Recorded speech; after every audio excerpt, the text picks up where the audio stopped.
Peace, assalamu alaikum, hotep, grand rising, praise God, what's up, what's happening, or whatever it is that you subscribe to. Today I'm going to share a story with y'all about Crip Cuz from Charleston, Carolina. Before I get into the story, if you haven't already, like, subscribe, share, comment, do what you gotta do. If you don't want to do it, it's cool. I appreciate the view. Now, Crip Cuz from Charleston, Carolina, he was dude was a character. Dude was wild. Now, I never really got a chance to share with y'all about when people first come to prison, especially coming from Rankin County. Now I told y'all Rankin County is the process unit. If you're new in the system, you have to come through Rankin County to get processed in, to see what custody level you're gonna be on, and to see if you're gonna go to a satellite, and to see what prison you're gonna go to. Now sometimes, I explained it before, sometimes if you already been in the system, they'll just send you straight to whatever prison you're gonna go to. It just depends on the situation. So I never got a chance to explain to y'all when new people come into prison, like you can kind of tell if a person is new in prison, and you can kind of tell what kind of person this person gonna be when they fall on the zone, or when they come to the building. So me and G Wood, we sitting on the rack talking. We sitting on my rack talking. Now in Mississippi prison, all of the prisons are open bays, except in Parchman, you got some one-man cells. If you work in a dining hall, it depends on what side of the administration wall that you in. If you work in a dining hall, or if you work in the processing unit, you can have a one-man cell. And on the other side, if you're in the hole, you got a one-man cell or a two-man cell. But most of the prisons in the state of Mississippi are open bays. And on these open bays, you got 100 to 120 inmates on each zone. And that's crazy, because I mean, you gonna bound to see a lot, and you gonna bound to be involved in a lot, because you around so many inmates, and these inmates are criminals, and they just as tough as you. So it's a lot of testosterone, and it's just crazy how they got the Mississippi prison set up. But anyway, one day me and G Wood, we sitting on the bed, and I told y'all G Wood, old school cat from Greenwood, Mississippi. He a gangster, and he loved to drink coffee, and he loved to drink that book. So we sitting on the rack, and the officer buzzed the door. Boom, count time, count time. So G Wood, he fall to the rack. So when the officers come on the zone and count, you know, you gotta go to your rack so they can count you, and then they'll leave. And so when the officer came on the zone and counted, they were like, y'all got some new fish coming in, y'all got some new fish coming in. So anytime they got new prisoners coming in, sometimes they coming from a different prison, coming from a different camp, and you really can tell if they coming from Rankin County, and you can tell if they new to the prison. So, and you know, people automatically get excited when you got new inmates coming in, or what they call new fish coming in. Getting excited for what? I really didn't care. Like, man, come on, we in prison. What you getting excited for? But a lot of guys get excited because, you know, the guys who want this type of, what the youngsters say, who want this type of time, they get them the opportunity to either put somebody up under their belt so they can make them a slave, so they can either rob them, or, you know, manipulate them in some kind of way. Like in prison, it's just all kind of games It's all kind of games going on, and everybody is on some type of hustle. Everybody is on some type of game for these Zuzus and win-wins. And at this time, you had the money or the schemes going on. That everybody on some type of hustle to make some money. So, you know, the guys just be getting excited, like, you know what I mean? It's just crazy. But anyway, so they leave out the zone, they clear the camp, and you can see the guys walking down the walkway with their property. So G Wood, he come back, he sit on the wreck, like, yeah, we got some new fish coming in. I told y'all this how he talk. He got his G Wood got beat up one time, and he got his mouth messed up. They had to wire his mouth, so he's still talking like he got wires on his mouth. Yeah, we got some new fish coming on the zone. I hope they don't bring no bullshit. I hope they bring somebody who gonna, you know, be about something. And he looking out the window, cause I slipped. My rack was right there by the window, and he looking out the window. He was like, well, shoot, these look like they fresh. Look like they coming from Rankin County, cause they ain't got no property. They ain't got no property. It look like they just got all state issue stuff. So you really can tell. So it's really about it's like 10 of them walking down the walk, but you got 4 buildings. And we in Unit 30. You got 4 buildings. So you got some going that way, some going that way, and some coming our way. It's like 3 of them coming our way. 1 white dude and 2 black dudes. They coming down the walk, and their property is real small. So that lets you know, like, they fresh from Rankin County, or they just, you know, if they coming from another camp or another unit, you know, they just don't got nothing. You know what I mean? So G Wood look like they fresh. They ain't got nothing. They ain't bringing nothing on the zone. I hate that type. I hope they don't be with no bullshit though. So they come in the building. The white boy and the other black dude went to A zone, and the other black dude, which is Crip Cuz from Charleston, South Carolina, he come on our zone. And when he fall on the zone, of course you got guys at the door asking him what he is. And he come on the zone, and he loud, I'm Crip Cuz from Charleston, South Carolina. I'm Crip Cuz from Charleston, South Carolina. Now at this time you had like 3 Crips on the zone. And they was from, I can't remember where they from, but most of the time when you got Crips on the zone, most of them be from Hattiesburg, Mississippi. That's the area I'm from. That's where most of the Crips, at this time, that's where most of the Crips be from. But they be from different places in Mississippi, but most of the time they be from Hattiesburg. And you could tell the Crip from Hattiesburg, Mississippi. I told a story about Jacktown slapped Hattiesburg. Y'all go check that story out. And you could tell when a Crip from Hattiesburg, because they kind of, you know, they act like they from California. What up, cuz? Yeah, cuz, I'm Crip, cuz. So when he come on the zone, so the guy that was at the door, you got some G's, you got some vice lords, they calling cuz, and then say cuz, you got one of yours on the zone, cuz. So G Wood say, well, I'm about to go catch my wreck, and I'm finna observe and see what kind of dude this is. So I'm like, all right, cool. So just so happened it was a rack open right by my rack. So the Crips, they go greet Crip Cuz from Charleston. They go greet him, and they bringing him to the rack, you know, trying to get to know him, get acquainted with him, whatever. And they right here by my rack. So I ain't ear hustling, but, you know, I'm paying attention. So I'm listening to him. And so Crip Cuz was asking them, when he throw his stuff on the rack, asking them where they from. Where you from, cuz? Where y'all country boys from?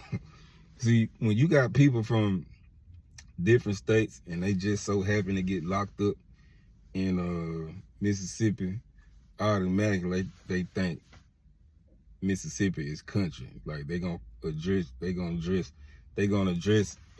Mississippi cats as country boys. So he like, where y'all country boys from? So they were from some small towns. They were some Crips from some small towns. And so I'm listening, and I'm trying to, figure out what type of dude Crip Cuz gonna be. And he real loud. He old school. Him and G Wood, they probably about the same age. He real loud, man. I'm talking about, and I'm saying to myself, yeah, Crip Cuz, he gonna be a problem. So he telling them I'm from Charleston, South Carolina. I'm really about that Crippin' Cuz. I'm really about that Crippin' Cuz. You know what I'm saying? So he was like, where can I get some coffee from? That's what he asking him, asking the Crips. So the Crips was like, well, G Wood, the coffee man. Now G Wood, he love to drink that coffee, but he also sell coffee. And in prison at this time, you had guys that work in the kitchen. They'll have the plastic gloves, and G Wood would put coffee in a finger. Half of a finger is one noodle, and a full finger is 2 noodles. That's how they was selling the coffee and whatnot. And selling coffee was a good hustle in prison, because coffee is like liquor in prison. Coffee is like beer. People love to drink coffee and just psyching themselves out like they on the town and they drinking or whatnot. But anyway, so he fall over to G Wood rack. Now we in an open base zone, so everything is close together. You know what I mean? So Crip Cuz from Charleston, he went to holler at G Wood for a shot of coffee. Now I can't hear what they talking about, but I can just imagine the conversation, because at this time I've been on the zone for probably about 2 years, and me and G Wood, we real cool. Old school cat, always put me up on game, so I can imagine what G Wood saying, like, yeah, you new on the zone. I don't even know if you make canteen or not. You ain't got no property. And you already begging and asking to borrow a cup of coffee. How I'm gonna get my money back? I need my money. This how I survive in the penitentiary. So, Crip Cuz, he doing this, and so make a long story short, G Wood ended up getting Crip Cuz a cup of coffee. So one of the Crips gave Crip Cuz from Charleston a cup, so he went to the microwave, he heating up his coffee. So G Wood, he automatically come to my wreck. You see what I'm saying, little bro? See what I'm saying? I think he gonna be a problem. I'm saying, I told G Wood, I said, I think he is too, bro, because he loud, and he calling his Crip brothers country boys. I said, yeah, I think he gonna be something. He gonna be something. He gonna be a character on his own. So G Wood, like, man, he already begging and asking for a cup of coffee. He ain't got no property. I'm trying to figure out how he gonna pay me back. And if he don't pay me back, shoot, I'm gonna make him a slave. I'm gonna have him washing my clothes. I'm gonna have him doing all kind of stuff, running errands, putting my coffee in the microwave, heating my coffee up. I'm gonna have him doing all kind of things. He better realize where he at. This the penitentiary.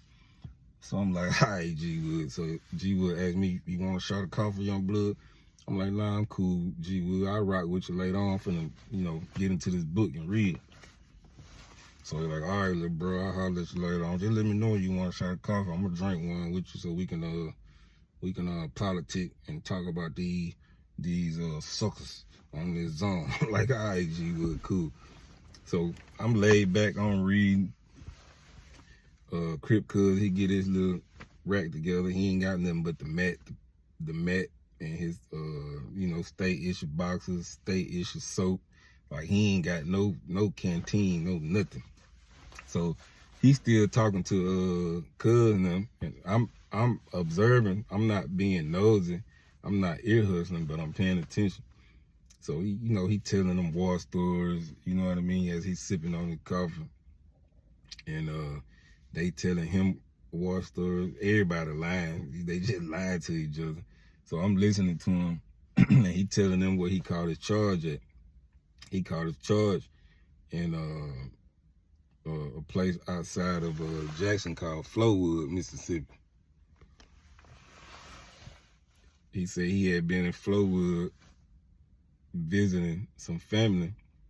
He said he wasn't in Flowood for about 6 months, and he caught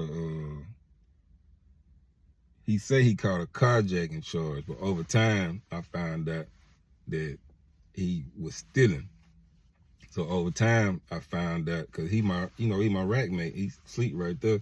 So me and him talking over time, I found out that Crip Cuz from Charleston, South Carolina, was a crackhead on the street. You know what I mean?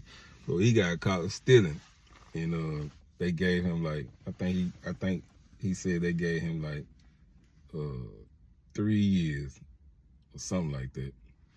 So anyway. A couple days go by, you know what I mean? We speaking every morning. We get up, you know what I mean? If he sleep when it's time to go to breakfast, I wake him up. Like, say, Crip, cuz you going to breakfast? He was like, yeah, I gotta go to breakfast. I gotta go eat, and I gotta, give me some coffee. He was like, man, I really gotta find me a hustle though. I really gotta find me a hustle, man, cause I ain't got nothing.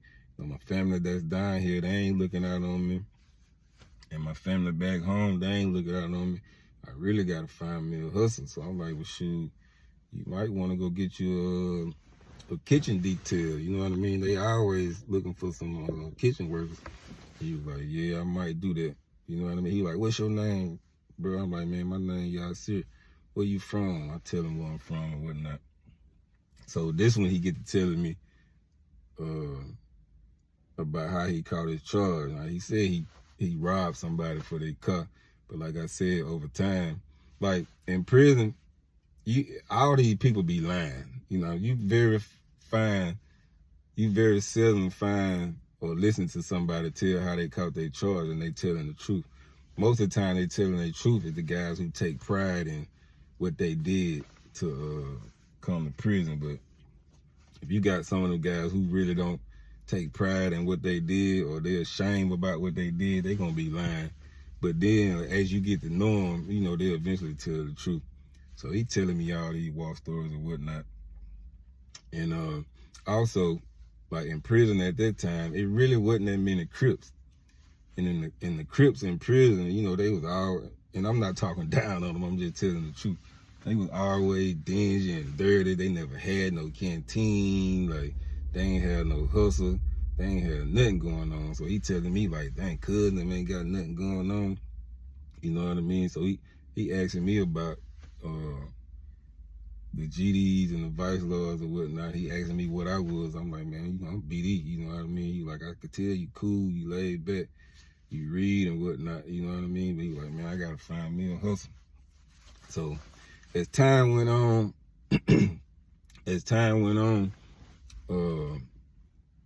I think on a Friday, like people gamble every day, but especially on Friday. And just so happened at this time, Unit 30, this particular building, we was getting our canteen on Fridays. Now I can't remember if all buildings were getting their canteen on the same day, because in most prisons in Mississippi, depends on what building you in, depends on what day the commissary gonna run. And I can't remember if Unit 30 had their canteen all on the same day or different buildings had different days. But I know in the building I'm in, the canteen came on Friday. So, on Friday, even though we're in prison, people treat Fridays like we on the streets, you know what I mean? They gonna party like they on the town, party like they going to the club. And at this time, people had the big boom box systems on the zone, so the radio playing, people at the gambling table, you know what I mean? So I see Crip Cuz, hold on, let me say this before I tell the story, before I finish the story. Crip Cuz kind of remind you of Charleston White. Now, for everybody who familiar with Charleston White on YouTube, y'all know Charleston White is a damn fool. And Crip Cuz, he kind of got that persona and that personality. He talk a whole lot of shit. He real loud, you know what I mean? But, so yeah, we just gonna start, instead of calling him Crip Cuz, I'm gonna call him Charleston Blue, because he reminds me of Charleston White so much. Charleston White is a damn fool. I gotta do some Charleston White reactions once I get my page to where I need it to be. But I'm gonna just start calling him Charleston Blue. So I'm peeping this Friday. Charleston Blue, he been on the zone about a week now. He getting familiar with everybody, He familiar with how everything go. So I'm peeping Charleston at the gambling table. Frank G at the gambling table, Lunatic at the gambling table, Doc at the gambling table. I done told some stories about Doc, and me and Doc, we end up in Marshall County together. And there's a few more other people. And all these guys is gangsters. You had a couple vice lords at the gambling table, and they playing what they call, I think it's called Blu-ray or Blu-ray or Skins or something. I ain't no gambler, so I really don't know how it go. But they playing something. I know they ain't playing Tunk. I know how to play Tunk. And I know they ain't playing spades. They either playing Blu-ray or Blu-ray or Skins. I really think that's the same thing. But anyway, so I'm peeping them at the table. You know what I mean? I'm just walking around. You know, I used to, you know, bust laps on the zone when I'm thinking and whatnot. And I'm peeping them at the table, and I'm saying to myself, like, dude at the gambling table, he ain't got no canteen. Like, he ain't make stove. He ain't got nothing. Why is he at this gambling table? And furthermore, the guys at the gambling table, they know just as well as I know, dude ain't got no canteen. Why they let this man sit at the gambling table? And that's another thing in prison. Because when you gambling on air, that's what they call it, gambling on air, meaning you ain't got no money. When you gambling on air, and you got dudes at the gambling table, 9 times out of 10, they know you ain't got nothing. You fresh in this prison. Everybody know you fresh from Rankin County. Everybody know you damn near like fresh off the street. You know what I mean? They know you don't got no canteen, and they still gonna let you gamble. So it's two things that's gonna happen. And me being in prison for a couple years at this time, I done seen it before. It's 2 things gonna happen. If Charleston Blue win, he ain't no gangster or no vice lord, even though he a Crip. Crips ain't got no power in the penitentiary. I don't know how it is now, but back then Crips ain't got no power. They might as well have been peons. And I ain't talking about y'all if you're a Crip watching. I'm just telling the truth. So they either, if Charleston Blue win, they ain't gonna pay him nothing, because they gonna press him like you ain't had no money at the table. You know what I mean? So they ain't gonna pay him nothing, and they probably gonna beat him up for gambling on air. And also, they gonna, if somebody else win, they gonna make Charleston Blue a slave, and that's exactly what happened. So gambling, the officer come on the buzzer, count time. So they leave from the gambling table, and Frank G walking to his rack. He talking shit. Now Frank G, I got some stories about Frank G. He known for pulling that iron. He gonna sling that iron, and he gonna fight. So Frank G walking to his rack, and he talking shit like, nigga gambling, he ain't got no money. He gambling on air. He gambling on air. Oh, it's finna go down. Say cuz. Y'all need to get your cuz. Y'all need to get your brother. He ain't got no money. He up here at this gambling table, and he losing. Soon as this count clear, you know, I'm gonna have to get some straightening. That ain't what he said, but that's new lingo. But this is what I'm saying. I'm gonna have to get some straightening. So the police come on the zone, count clear, and so the GD that's over the zone, he went to Frank like, "What's up, bro? What up, fuck? What's going on?" He like, "Man, Crip up there gambling on air. He ain't got no money, and I done won." You know what I mean? So G asked him like, "What he gonna do?" Said he finna have to bring his ass to the back, and I'm finna put these paws on him. Or he gonna have to figure out a way how to pay me. So they went over there and hollered at the Crips, and they looking all scared. These some young Crips too. They looking all scared. Now, let me say this before I finish. Sometimes Crips can plug in with the gangsters in prison. It just depends. Sometimes it's a number game. Sometimes the gangsters don't let them plug in. Sometimes the gangsters treat them like crash dummies. If something go on, they'll make the Crips go handle the business. I mean, it's just a whole lot that go on with that. But anyway, so they looking all scared and stuff. They all the gangsters, and these couple of Crips in the back. and Charleston Blue, Crip Cuz from Charleston, South Carolina, trying to plead his case. Like, man, I was just trying to find me a hustle, man, you know what I mean? Because, you know, I'm living off the land. I ain't got nothing, I ain't got no family. So Frank G like, man, you need to come on with that bread or you finna catch that dope. You finna get up out of here. You finna catch that crack. You finna get up out of here. You finna get put in that blender. You finna get up out of here. So Charleston Blue was like, man, how can I straighten my dick? So like I said, Frank G, he known for slanging that irons, and he known for fighting. But I guess in his mind, like, y'all hold on for a second. So I guess in his mind, he finna make him a slave. So G Wood, as I'm walking and I'm looking, G Wood, he flagged me down. Say, bro, you ready to drink that coffee? I'm like, yeah, G Wood, let me go get my cup. So I went and got my cup and came back. He said, see what I'm saying? He ain't been on the zone. He ain't been on the zone a good week. And he already gambling on L. He already getting himself in some shit. I knew he was a sucker. I knew he was a problem. And he still gonna pay me my noodle. I don't care what he got going on. Now, Frank G probably finna put something on his ass, or he finna make him a slave. So Frank G, come to find out, Frank G told Charleston Blue, like, anything that I need, like if I need my clothes washed, I need my boxes washed, you gonna have to do it.